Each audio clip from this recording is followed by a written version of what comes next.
forward.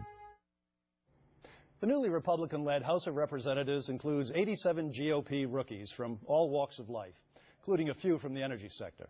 One is Bill Flores, a 30-year veteran of the oil and gas industry. Flores retired as CEO of Houston-based Phoenix Exploration to run for Congress from Central Texas. Before that, he was an executive with Griffin Exploration, Western Atlas, and Marine Drilling Companies. Now he sits on the House Natural Resources Committee. I spoke with Congressman Flores on Capitol Hill a day after he was sworn in. Congressman, as a former oil and gas executive, what message do you bring to Washington regarding oil exploration and production? Well, first of all, I think that the energy has had some serious damage inflicted upon it by the Obama administration, and it's starting to manifest itself in higher oil prices, which is translated into higher prices at the pump. I think that the reduced access to oil and gas resources is going to set us up for long-term economic difficulties, and the additional regulations that we are imposing on offshore oil and gas at a time when we need more energy and not less energy is going to be an unfortunate, it's going to cause problems for our children and our grandchildren having a strong economy. Well, do you think, the price of gasoline and the price of oil have been going up recently. Do you think that creates an atmosphere where we're more likely to see support for access to oil and gas, or expanded access, than we have in the past? Or I would certainly hope so. If you rewind the clock 2 or 3 years ago when we had $4 gasoline, you saw a public outcry for improved accessibility to oil and gas properties. And I guess the theme was drill here, drill now. That's right. I think drill, baby, drill. Drill, baby, drill. That was another one. And I think now that we're seeing higher prices, I think the American public is going to say we've had enough of this silliness in terms of regulatory slowdowns and removing public areas from access. But we've also had the oil spill in the Gulf in the past year, and there was a fair amount of public concern, outrage over what had happened in the Gulf of Mexico. Do you think, have things changed enough in recent weeks with price and all to somehow offset that? In other words, I guess what I'm asking, what is the climate now for expanded oil and gas? Is it the drill, baby, drill we had 2 years ago, or is it still some concern about what happened in the Gulf? I think we were right to be concerned about what happened in the Gulf, but at the same time, we don't want to overreact. I mean, if you have an airliner crash, you don't ground the entire airline industry for 6 months, and then you don't pass regulations that have basically shut the industry down until some time yet to be determined. And that's what's happened in the oil and gas business. If you look at the history of the oil and gas business for the last 30 years prior to Macondo, we had no serious spills. And that goes to the safety or the ability of the industry to operate in a safe manner. The Macondo incident was very unfortunate. I wish it hadn't happened, but hopefully we can learn from it and go on.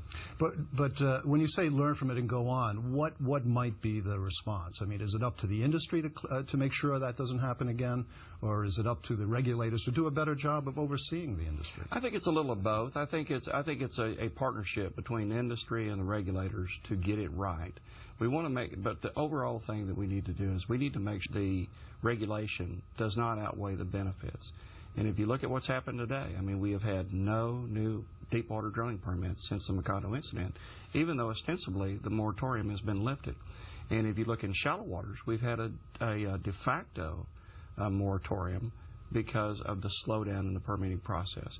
And that's what's caused oil production in the Gulf of Mexico, instead of being higher in 2011, to be projected to be 6% lower. It's manifesting itself in higher oil prices and higher gasoline prices. And that is going to cause us an economic prosperity issue, and it could be a national security issue. Well, some say the regulators right now, given what happened in the Gulf, and given some of the criticism of the federal agency involved, as well as the industry, are just being extra right now. I mean, they don't want to make another mistake in terms of missing something. And that's part of the reason for the delay. I mean, each side is sort of learning what the other has to do to avoid a problem. I mean, what would, I take it you're not happy. You've suggested you're not happy with what the Interior Department has done so far. What might they do different right now? Well, I think what we could have done is to have had increased oversight while we were going through the process to determine what actually happened. Instead, what we did is we issued regulations in a vacuum without knowing what happened, and basically hamstrung the ability of the industry to continue to operate. And it's had an adverse impact on jobs. It's having an adverse impact on oil prices and gasoline prices today.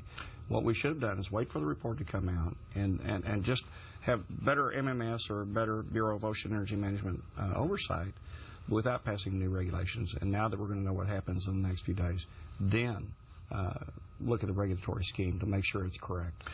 What do you look forward to doing on the House Natural Resources Committee, where you'll have a say in what the Interior Department does? Well, I hope ultimately to be able to develop a comprehensive energy solution for this country's future. And it's basically an all-of-the-above approach.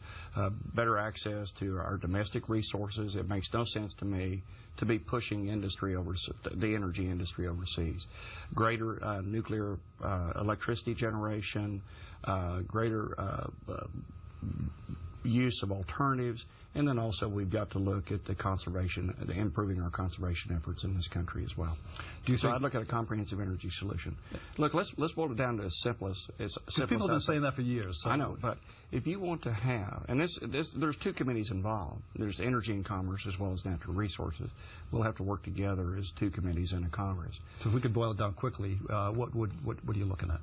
Well, the main thing, the early thing we've got to do is have better access to rich areas in the country.